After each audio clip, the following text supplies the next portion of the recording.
Bismillahirrahmanirrahim. Assalamualaikum warahmatullahi wabarakatuh.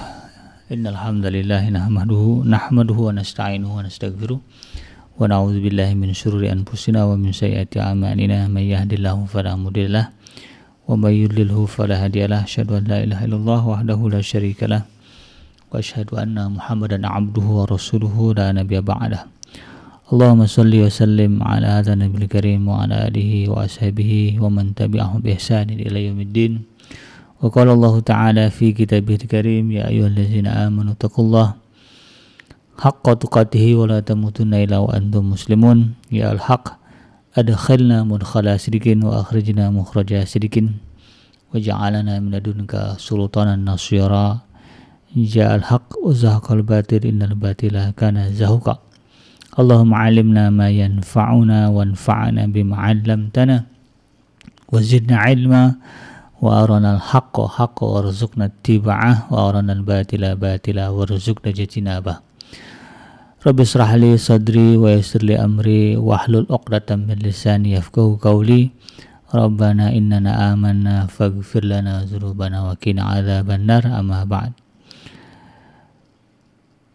Hadirin sahabat Edrim yang dirahmati Allah dimanapun Anda berada, segala puji dan syukur adalah milik Allah, Tuhan semesta alam yang telah menciptakan kita dari tidak ada menjadi ada, dan karena rahmat dari Allah Subhanahu wa Ta'ala kembali kita berjumpa di udara di gelombang 1044 AM iDream Radio Successful Muslim Family dalam program Tarbiyatul Aulad, di mana insyaallah kita akan coba melihat bagaimana langkah-langkah ya dalam upaya kita mendidik, membesarkan dan mendidik anak-anak kita dengan harapan mudah-mudahan mereka lahir, tumbuh dan berkembang menjadi pribadi-pribadi yang saleh, sehingga mereka akan menjadi investasi yang besar bagi kita sebagai orang tuanya dalam kehidupan dunia dan juga di dalam kehidupan akhirat. Tidak lupa kita baca salawat dan salam. Allahumma salli ala Sayyidina Muhammad wa ala ali Sayyidina Muhammad. Assalamualaikum ayuhan Nabi wa rahmatullahi wabarakatuh. Semoga Allah terima dan dilimpah curahkan ya kepada para nabi dan para rasul, wabil khusus Rasulullah Muhammad sallallahu alaihi wasallam.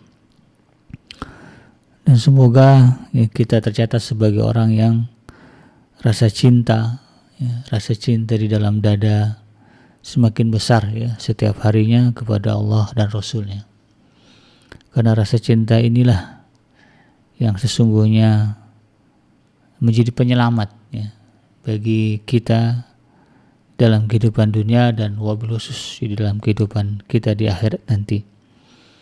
Karena kata Rasulullah SAW, al-mar'u ma'aman ahabbah.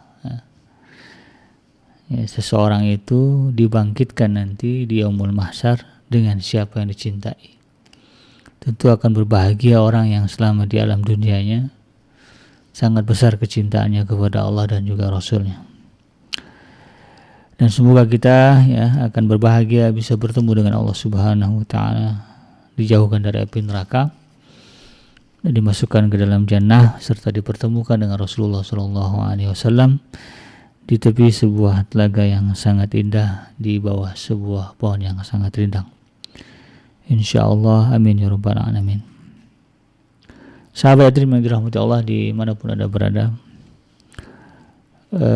menyambung ya pembahasan kita mengenai kitab yang ditulis oleh Dr. Abdullah Nasih Alwan dalam buku yang berjudul Tarbiyatul Aulad fil Islam, atau pendidikan anak-anak di dalam Islam. Hari ini kita akan coba mengulas tema tentang bahaya tayangan film kriminal dan juga pornografi bagi anak-anak, di mana salah satunya adalah ini menjadi pangkal atau sumber munculnya gejala kenakalan bagi anak-anak. Jadi dari sekian banyak faktor yang menyebabkan muncul atau timbulnya sifat nakal atau fenomena kenakalan pada anak-anak, salah satunya adalah tayangan film-film kriminal dalam tanda kutip ya, tayangan-tayangan kekerasan dan juga paparan pornografi. Nah, faktor besar yang menyebabkan terjadinya kenakalan pada anak dan mendorongnya untuk berbuat menyimpang, ya menurut Dr. Abdullah Nasiulwan di dalam bukunya ini, ini faktor besar ya beliau sebut. Artinya ini sangat mendominasi proses ya, atau membentuk karakter jahat ya atau buruk pada anak-anak, sehingga kemudian lahirlah fenomena kenakalan ya pada anak. Yaitu mereka sering menyaksikan film-film yang tidak layak ditonton. Nah, kan kalau di sekarang kan kita punya KPI ya, ada KPAI, ada KPI. Ada Komisi Penyiaran Indonesia, ada Komisi Perlindungan Anak Indonesia. Dan kedua komisi ini sebetulnya bekerja sama ya, dalam usaha untuk melindungi anak-anak kita. Salah satu upaya yang dilakukan oleh kedua lembaga ini adalah menyaring, menyortir, memberikan tapisan atau mensensor, bahkan mengarahkan begitu kan berbagai tayangan di TV-TV nasional kita, sehingga kemudian itu tadi ya tidak merusak anak-anak. Bahkan di film-film yang masuk ya, dari luar negeri juga disaring. Tidak semuanya bisa ditayangkan di bioskop. Salah satu bahan yang disensor itu tadi ya kekerasan dan juga pornografi, dan juga beberapa tindakan yang dinilai negatif semisal mencaci, memaki, kemudian juga tindakan-tindakan yang disifatkan sebagai tindakan pelanggaran kesehatan, misalnya merokok, itu kan disensor. Saya kadang-kadang menemani anak-anak, ya anak saya lah ya, dulu sebelum ada YouTube gitu ya, masih mengandalkan televisi, ya saya juga ya mendampingi mereka dan melihat memang dari tahun ke tahun sudah ada tindakan nyata ya dari lembaga Komisi Penyiaran Indonesia ini. Film-film kartun yang diimpor ya, yang diimpor dari luar negeri itu kan kadang-kadang standarnya kan standar barat ya, yang cenderung bebas untuk berekspresi gitu kan, termasuk ya itu tadi ya kata-kata umpatan ya, panggilan-panggilan yang tidak baik gitu ya, itu disensor dengan ya ada yang memang dipotong, ada yang diganti gitu ya kalimatnya, diperhalus begitu. Upaya itu ada, terlebih kemudian tidak tayangan-tayangan pornografi. Ya karena memang ini kita harus sadari bersama, sekalipun nih kita melihatnya dari sudut pandang bukan Islam. Ini kan kalau Dr. Abdullah Nasiulwan memandang dari sudut pandang Islam ya. Sekalipun kita memandang dari sudut lain, sudut psikologi misalnya, ya sepakat bahwa memang tayangan-tayangan yang tidak layak dikonsumsi oleh anak dalam tanda kutip adalah kekerasan dan juga pornografi. Ini kemudian menimbulkan efek yang berbahaya ya, dan menjadi faktor sumbangsih terbesar terhadap fenomena kenakalan pada anak-anak. Ya. Jadi apa saja yang mereka saksikan, termasuk apa saja yang mereka baca. Nah, ini kan hari ini kalau berbicara menyaksikan, menonton, itu kan ya zaman saya kecil-kecil kita terpaku kepada media informasi itu kan televisi, TV, kemudian suara ada radio. Sekarang radio sudah mulai redup ya. Mudah-mudahan iDream tetap kuat ya di tengah keredupan ini, sehingga suaranya sampai ya kepada seluruh masyarakat Indonesia. Kalau masih umum lah ya di rumah masih ada radio, atau juga mungkin di mobil-mobil ya kita masih suka mendengarkan radio. Kemudian juga yang kita baca ya, ada majalah, koran, dan itu semua media informasi yang berpotensi ya, bisa menjadi alat yang disusupi itu tadi oleh oleh informasi-informasi menyangkut kekerasan, pornografi yang sifatnya tidak layak untuk dikonsumsi oleh anak-anak. Ya. Ya, kalau cerita-cerita cabul begitu ya, dulu saya ada ingat banget nih zaman saya masih remaja itu, ada satu koran ya, koran lokal di Jakarta punya ya. Ada satu pojok ya. Satu pojok yang isinya adalah cerita cabul ya, cerita kriminal gitu ya, atau tindakan penyimpangan asusila, tetapi sebetulnya narasinya ya, kalimatnya lebih kepada narasi cabul ya. Menggambarkan begitu detail ya, bahkan ya itu tadi ya, cenderung kemudian menimbulkan rangsangan-rangsangan seksual.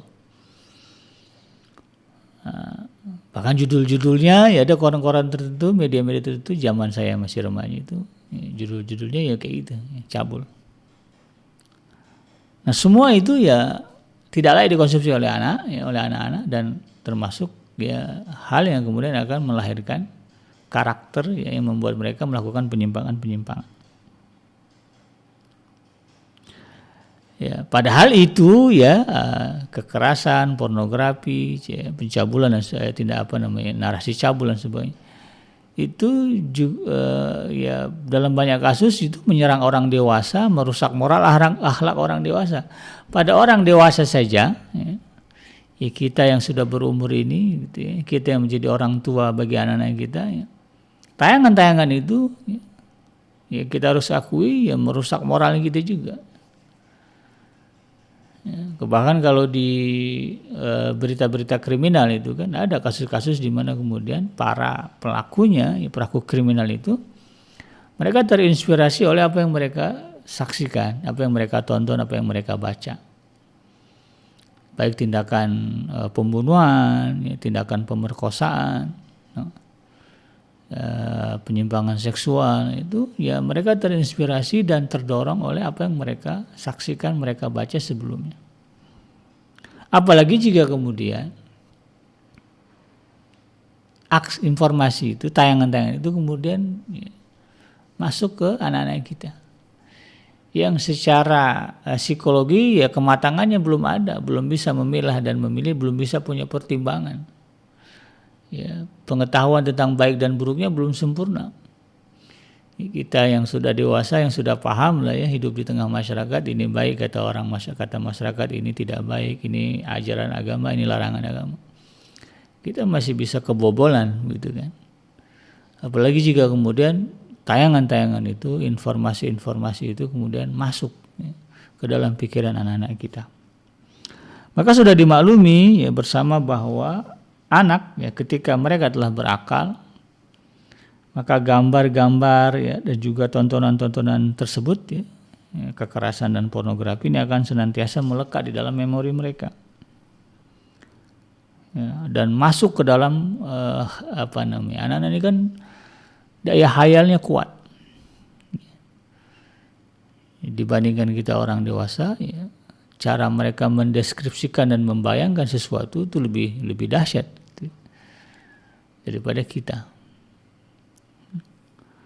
Dan nauzubillah ya, bagaimana kalau kemudian apa yang muncul di dalam benak mereka, apa yang muncul dalam khayal mereka adalah tadi ya, tindakan-tindakan kriminal ya, cara-cara bagaimana melakukan kejahatan, kemudian bagaimana tindakan-tindakan pornografi.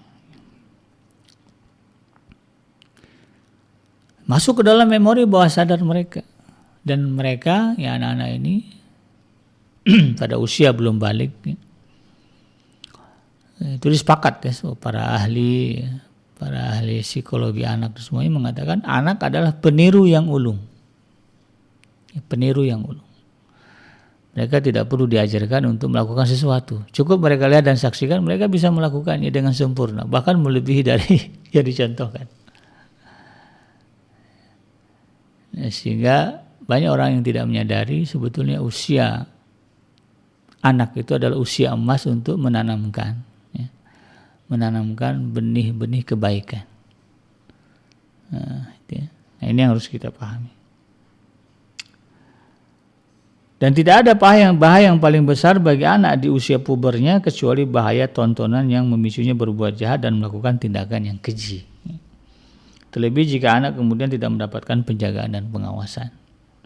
Sudahlah yang dikonsumsinya adalah tayangan-tayangan dan tontonan yang tidak layak, info-info di media sosial yang tidak benar, yang menunjang kerusakan.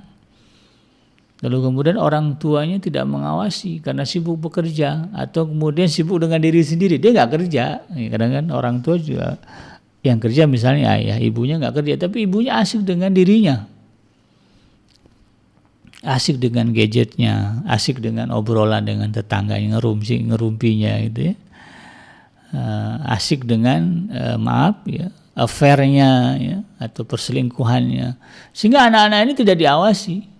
Kadang-kadang ada orang berpikir, oh ayah ibu sibuk cari uang begitu ya, sehingga anak-anak terlupakan. Ya nggak sepenuhnya benar juga. Ada yang sibuk cari uang sebetulnya ayahnya, ibunya nggak sibuk cari uang, tetapi kemudian dia sibuk dengan dirinya, sehingga kemudian ya, anak-anaknya tidak diawasi. Atau ada orang ayah yang sepertinya sibuk cari uang, tetapi sebetulnya nggak juga itu. Sampai di kantor ya dia ngobrol warawiri gitu nggak jelas, ya bukan juga bekerja gitu, tidak memenuhi SOP pekerjaan, tapi asik dengan perbuatan-perbuatan lain, sehingga kemudian tidak asing ya hari ini kita juga dapati ya rumah tangga yang pecah gara-gara ya suami-suaminya ternyata yang melakukan tindakan fahish ya, atau terjebak ke dalam perzinahan dan perselingkuhan di tempat kerjanya. Sehingga tidak benar juga gitu ya, karena seorang tua sibuk cari uang ya, lalu kemudian anak-anak terlantarkan. Kalau betul-betul cari uang dengan niat karena Allah ya, agar anak-anak tidak susah begitu ya, betul saja begitu ya, saya rasa Allah Subhanahu wa taala akan memberikan perlindungan dan pertolongan. Cuman karena itu tidak betul-betul terlaksana gitu ya, sehingga kemudian yang terjadi ya itu tadi efeknya, anak-anak ini kemudian terbengkalai. Jadi tentu ya kerusakan yang muncul akan sangat besar. Sudahlah tidak diawasi oleh orang tuanya, kemudian dia memiliki akses yang besar untuk mendapatkan informasi, tayangan-tayangan, tontonan-tontonan yang tidak layak. Apalagi di zaman sekarang ya, dengan adanya kecanggihan teknologi informasi, internet semakin murah, segalanya berada di ujung jari kita ya, tinggal menggerakkan sejari jempol ya, dan jari-jari ini untuk kemudian melihat apa yang kita ingin lihat. Dan ini tentu menjadi sebuah tantangan besar bagi orang tua di abad milenial seperti sekarang ini. Ya tentu ya kita berdoa kepada Allah, karena kalau tidak karena rahmat dari Allah Subhanahu wa taala, ya kita susah ya lepas dari jerat dan tipu daya setan dan sekutu-sekutunya. Dalam hal ini adalah masifnya ya informasi-informasi yang tidak layak dikonsumsi oleh anak-anak kita. Tapi ya kalau Allah berkehendak, mudah bagi Allah menghalangi anak-anak kita ini dari yang kayak gitu. Mudah bagi Allah menghalangi kita dari hal yang seperti itu. Makanya ya syukuri aja lah ya kalau punya HP ya, jadul gitu. Aduh, HP masih jadul aja, orang udah 4G, kita masih yang wah gitu ya. Masih orang udah touchscreen, kita masih pakai tombol, pakai touch aja gitu. Syukuri itu, bisa jadi itu bagian dari Allah Subhanahu wa taala menjaga kita, menjaga anak-anak kita. Mungkin ada orang tua berpikir, ya Allah, anak orang lain punya HP bagus gitu ya, punya gadget, punya laptop, saya untuk anak saya ini belum bisa gitu ya. Masih numpang sama orang. Syukuri itu, bisa jadi itu bagian dari Allah Subhanahu wa taala menjaga anak-anak kita dari efek pengaruh yang buruk ya. Ya mungkin pada anak orang lain dia sanggup, tapi pada anak kita mungkin dia nggak sanggup, bisa aja kan. Ini kita syukuri dari Allah Subhanahu wa taala. Dan kita berdoa semoga Allah memberikan kepada kita perlindungan dari hal tersebut. Nah, tidak diragukan lagi bahwa kondisi yang rusak seperti ini ya, dan juga tontonan-tontonan maksiat yang memiliki pengaruh yang besar pada diri anak-anak kita sehingga kemudian ya, pengaruh besar itu ya, akan semakin terlihat ketika mereka sudah memasuki usia pubertas, sudah memasuki masa balik. Sehingga kemudian ya, nasihat dan juga arahan dari orang tua dan para pendidik ya, kemudian tidak lagi bermanfaat bagi dia ketika dia sudah mencapai puncaknya, puncak kenakalannya. Ya. Karena itu tadi ya, orang tua tidak sempat mengawasi, lalu kemudian itu menjadi sebuah kebiasaan bagi dia dan sudah terbentuk di alam bawah sadarnya ya, tayangan-tayangan negatif yang dia tonton. Maka kemudian nasihat orang tua, arahan dari para guru itu sudah nggak bermanfaat, boleh dikatakan nggak mempan ya. Karena mereka ya, kalau di satu sisi ya dia sudah merasakan kenyamanan di situ, kepuasan ya, sudah merasakan kepuasan di situ dengan menyaksikan misalnya tayangan pornografi, dia merasa ya, puas ya, merasa happy. Kemudian dengan menyaksikan film-film ya, pembunuhan, tindakan kekerasan ya, tembak-tembak gitu, kemudian dia merasa puas jiwanya dan merasa kepuasan itu adalah sesuatu yang menyenangkan bagi anak-anak kita. Bagi kita juga sama, kita kalau udah puas kan bahagia gitu. Maka kalau sudah itu dia rasakan agak susah ya, agak susah bagi kita untuk kemudian menjauhkan mereka dari itu. Agak susah bagi kita kemudian untuk menangkal, menafis ya, atau mengarahkan mereka menjadi pribadi-pribadi yang lebih baik, itu agak susah. Ya persislah seperti apa namanya, tanggul jebol ya. Kalau sumber kerusakannya tidak diantisipasi lebih awal, ketika sudah mulai ada keretakan, keluar aja air gitu ya, nah itu udah makin susah tuh, untuk memperbaikinya susah karena sudah ada retakan, ditambah lagi air yang sudah mulai keluar, ditutup sini ujung-ujungnya jebol. Nah, kurang lebih seperti itu. Maka disinilah diperlukan kebijaksanaan kita sebagai orang tua untuk kemudian menimbang, ya, memperhatikan, mengawasi, dan mau berkorban agar kemudian apa yang disaksikan oleh anak-anak kita, apa yang ditonton oleh anak-anak kita, apa yang didengar oleh anak-anak kita,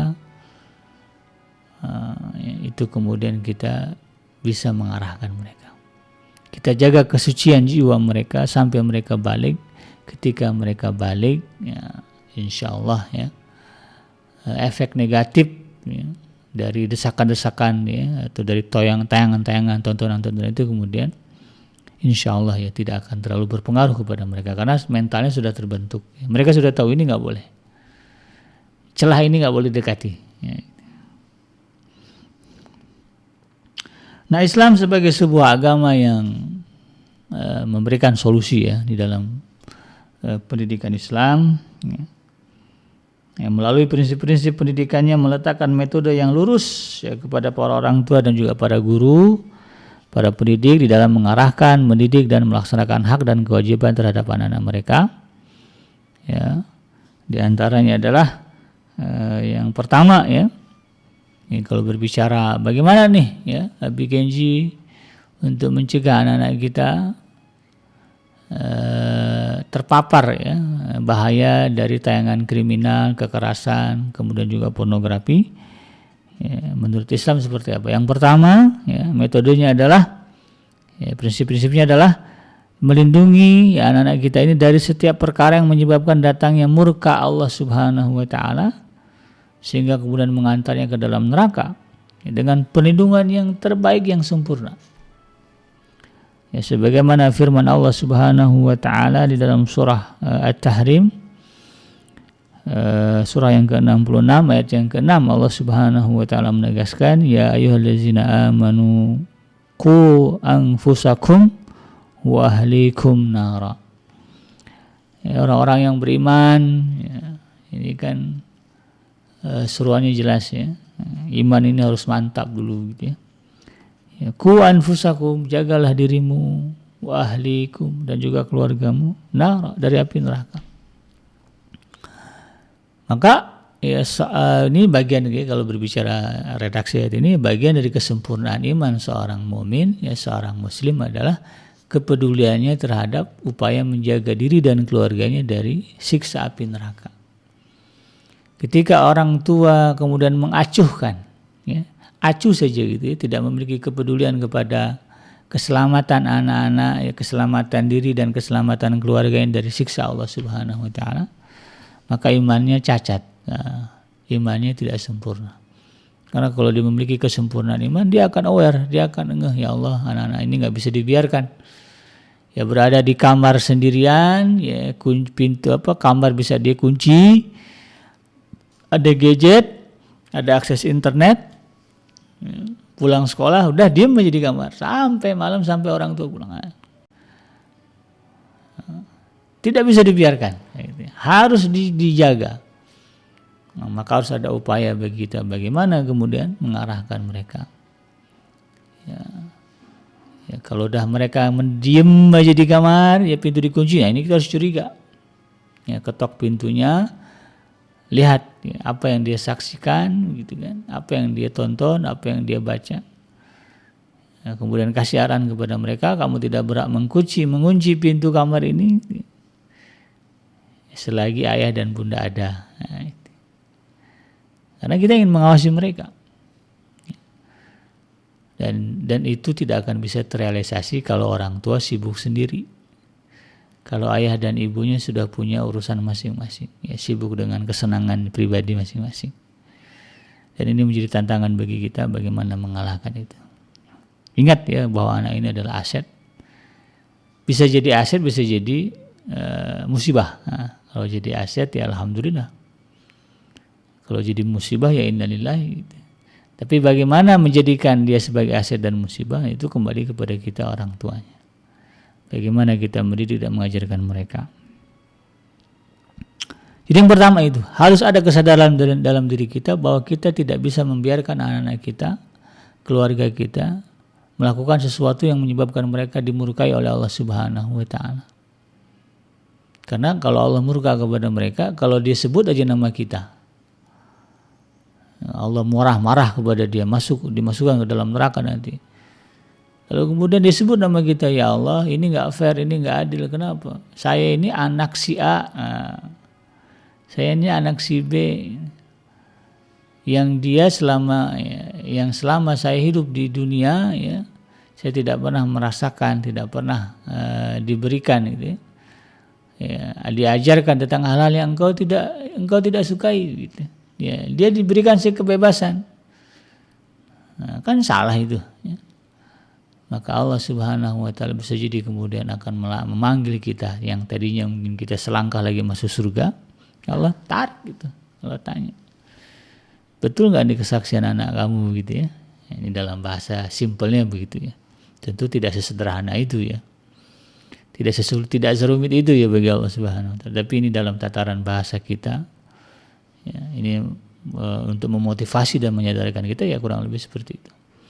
Bagaimana kita harus sadar ya, bahwa anak-anak ini ya, bisa jadi akan menjadi ganjalan, ya, sandungan bagi kita untuk mendapatkan rahmat Allah Subhanahu wa taala karena kelalaian kita.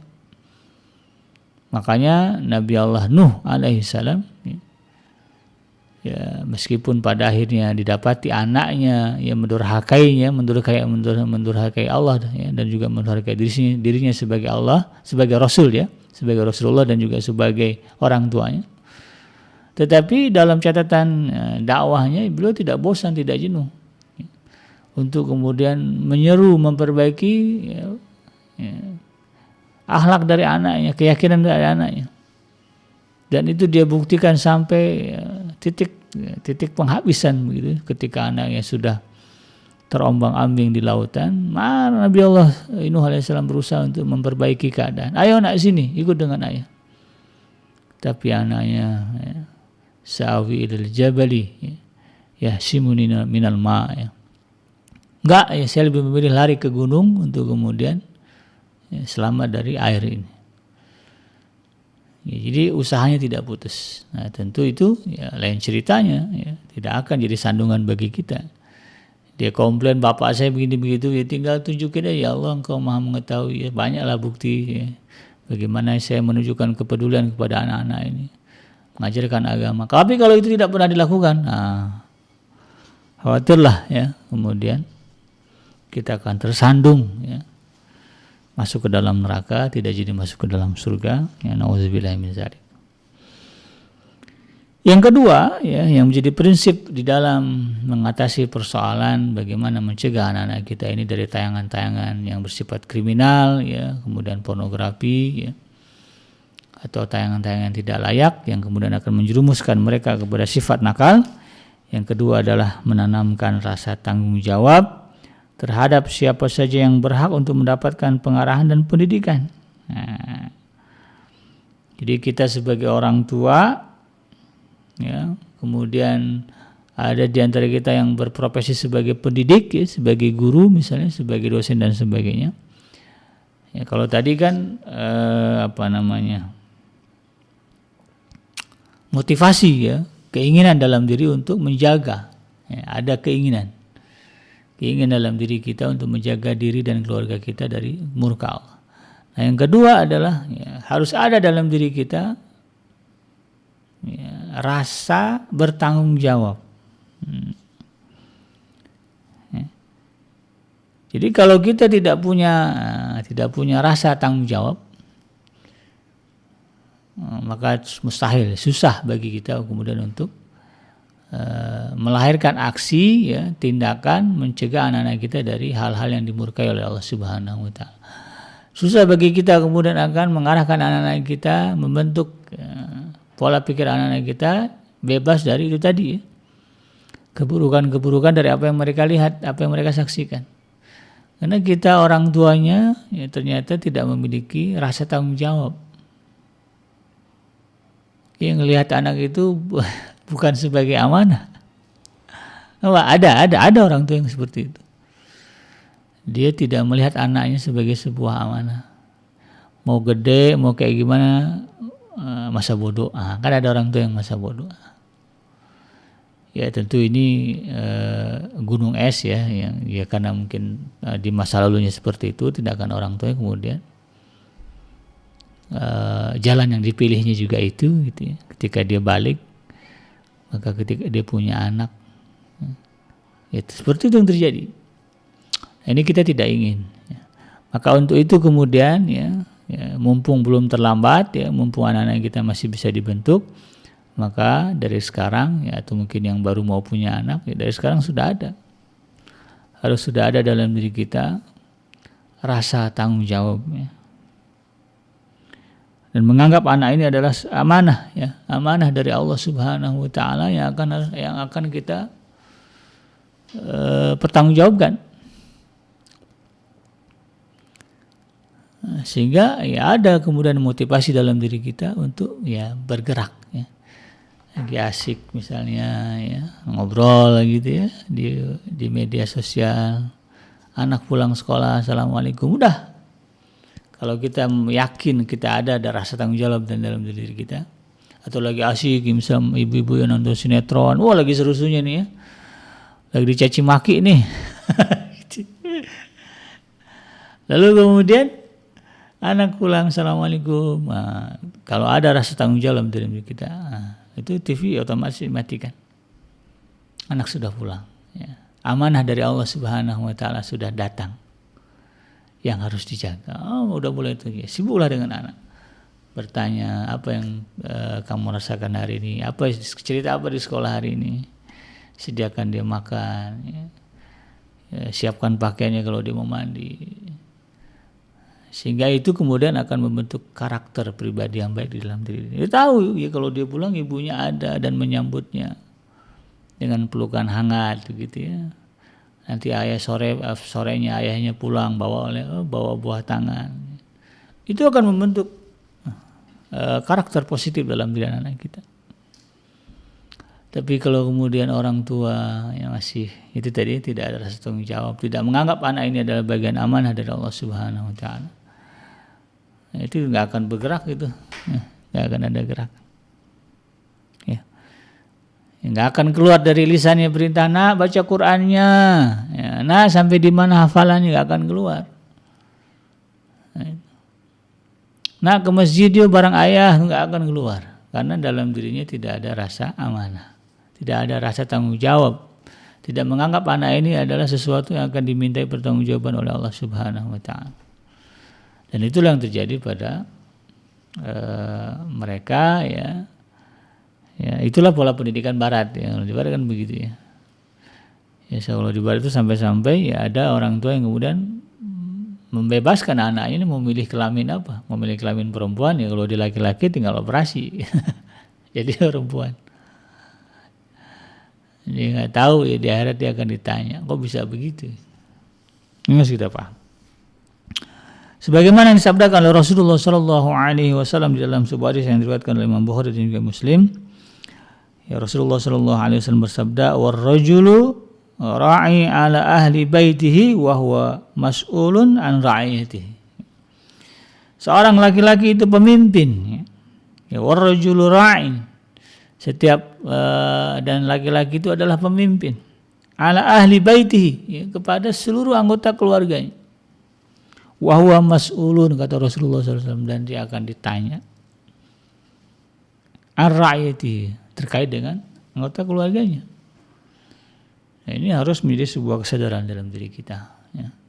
Rusaknya anak kita akan menimbulkan persoalan bagi kita di akhirat. Baiknya anak kita akan mendatangkan kebahagiaan bagi kita di akhirat. Nah, ini harus kita pahami. Dan yang ketiga, prinsip utama, ya, yang kemudian menimbulkan kesadaran bagi orang tua untuk mencegah anak-anaknya melakukan tindakan-tindakan yang merusak diri mereka adalah menghilangkan bahaya dari setiap yang mengarah kepada penyimpangan, ya baik dalam masalah akidah maupun akhlak dari anak-anak kita. Jadi ya, dalam hal ini, ya ketika keinginan untuk melindungi keluarga sudah lahir kuat, ya, kita memahami sebagai sebuah perintah karena Allah memerintahkan qu anfusakum wa ahlikum nar. Ini bagian dari ibadah ini, ya, menjaga anak-anak ini dari kejahatan. Ya, keinginan untuk melindungi keluarga dari apa ini ibadah, ya, dan bagian dari kesempurnaan iman. Lalu kemudian muncul juga ya rasa tanggung jawab, ya, kesadaran bahwa ini adalah amanah dari Allah Subhanahu wa taala. Lalu kemudian yang dari situ, ya kalau dua ini sudah muncul, insya Allah akan ada aksi dan reaksi, ya, dari diri kita, ya, untuk kemudian melakukan berbagai upaya menghilangkan hal-hal, ya, segala sesuatu yang sifatnya kemudian mengarahkan anak-anak kita ke dalam kemaksiatan, ya, kemudaratan, kerusakan, ya, baik dalam urusan akidah maupun akhlak. Sumber-sumber bahayanya itu akan, ya, kita hapus, kita akan hilangkan. Ya, ada ya sebagian orang tua yang sampai pada level TV nggak ada, nggak boleh ada TV di rumah ini. Nah, gitu. Ya bukan berarti ini ya tindakan yang tepat atau bisa enggak, ya ini kan kembali kepada situasi dan kondisi masing-masing. Ada orang tua yang sanggup begitu, tidak ada TV, ya, tidak boleh ada TV di rumah kita, sehingga anak-anaknya nonton TV di tetangga pindah gitu, ya. Sampai ke situ. Atau ya, anak ini nggak boleh megang gadget dulu, ya, sampai dia umur berapa. Tapi sekarang agak susah, ya, karena memang sekolah, ya, ya itu tadi, ya, sekolah sudah menginstruksikan supaya kemudian ada itu tadi, ya, penglibatan penggunaan gadget. Karena anak-anak kita itu hidup nanti akan dengan gadget.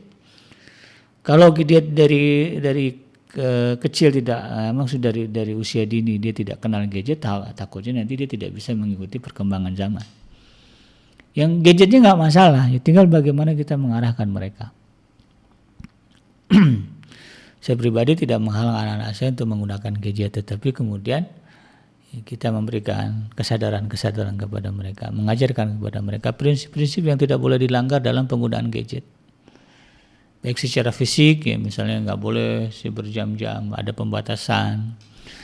Kemudian dari sudut tayangan, ya kita juga arahkan, ya kamu nggak boleh kalau udah kayak gini nih, ya, terus kita juga lihat apa yang dia historinya, ya, apa yang dia lihat, apa yang ditayang, kita cek satu-satu. Kemudian kita kasih komentar. Anak ini kalau ngelihat orang tuanya mengomentari apa yang dia lakukan, dia akan tertanam dalam bawah sadar, orang tua saya memperhatikan saya. Sehingga ketika satu saat misalnya dia terjebak ya ke dalam pilihan, kerjakan nggak, buat nggak misalnya, dan itu adalah keburukan, maka akan ada kesadaran dalam diri mereka, ingat orang tua kamu memperhatikan kamu. Maka insya Allah itu ya, dengan izin Allah menjadi salah satu kekuatan bagi mereka untuk mencegah diri mereka dari berbuat hal yang tidak diinginkan tadi. Ya kuncinya di situ. Ya. Orang tua harus mau. Ya. Di TV dilihat ya apa judul filmnya, kemudian obrolannya kita dengarkan, ya, apa yang diobrolkan, arahnya kemana. Ya kita tangkap lagi kalau orang tua ya punya apa namanya, yang ibu-ibu terutama ya, ada grup ya. Coba ngobrol ke ibu teman-temannya anak-anak kita, apa yang jadi obrolan mereka, apa yang biasa muncul. Jadi kepedulian inilah ya sahabat Adrim yang dirahmati Allah ya, menjadi prinsip ya bagi kaum muslimin, bagi kita para orang tua muslim untuk kemudian ya, bisa mencegah anak-anak kita dari bahaya tadi ya, bahaya tayangan-tayangan yang tidak pantas dikonsumsi oleh anak kita. Ya, Rasulullah SAW bersabda dalam sebuah hadis yang diriwayatkan oleh Imam Malik dan juga Ibnu Majah, la dorara wa la dirar. Ya, tidak boleh melakukan tindakan yang berbahaya dan membahayakan orang lain. Ya, ini kepada orang saja nggak boleh itu loh, ya, melakukan tindakan yang membahayakan.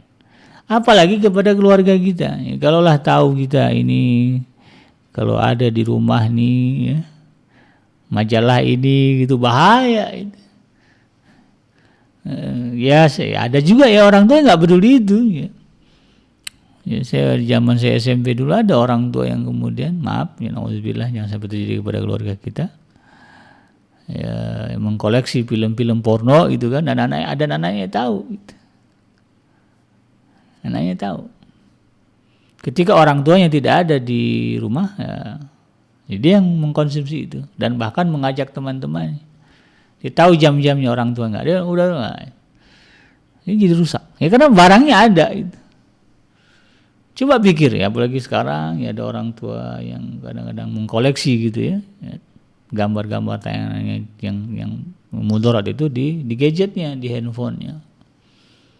Karena kan anak-anak main game ya pakai handphone orang tuanya, apa ini bahaya. Nah kalaulah dia punya kesadaran itu tadi, ada lagi kemudian memahami hadis ini la dorara wala dirar, ya tidak boleh menjerumuskan diri dalam kebahayaan dan juga menyebabkan orang terjerumus ke dalam bahaya. Tidak boleh membahayakan dan tidak boleh terjerumus ke dalam bahaya. Gitu. Maka dia akan upaya tahu. Ada kekuatan dalam dirinya kemudian untuk menghilangkan unsur-unsur itu. Nah berpijak dari prinsip Islam ini ya, tiga ini tadi ya melindungi ya, adanya keinginan melindungi diri keluarga dari api neraka, kemudian menanamkan rasa tanggung jawab dalam diri kita bahwa anak ini adalah amanah, dan kemudian berusaha menghilangkan berbagai hal yang akan membahayakan ya keselamatan akidah dan akhlak anak kita. Nah, maka para orang tua ya dan juga guru kemudian akan tergerak ya untuk memotivasi diri mereka ya, dan melakukan aksi di mana kemudian melarang anak-anak mereka menyaksikan tayangan-tayangan yang mengandung kekerasan dan juga pornografi. Jadi nggak diem aja, udah tahu yang ditontonnya nggak benar dia diem aja, nggak akan. Dia akan ada reaksi, akan tegur anaknya. Ya. Nah, dan inilah yang kemudian harus kita jaga dalam diri kita. Insya Allah ya, anak-anak ini kemudian nanti akan memiliki kesadaran, memiliki karakter yang baik, ya, yang kemudian bersih dari itu tadi ya, pikiran-pikiran kotor, negatif, yang sekarang kemudian menjadi tantangan besar bagi kita.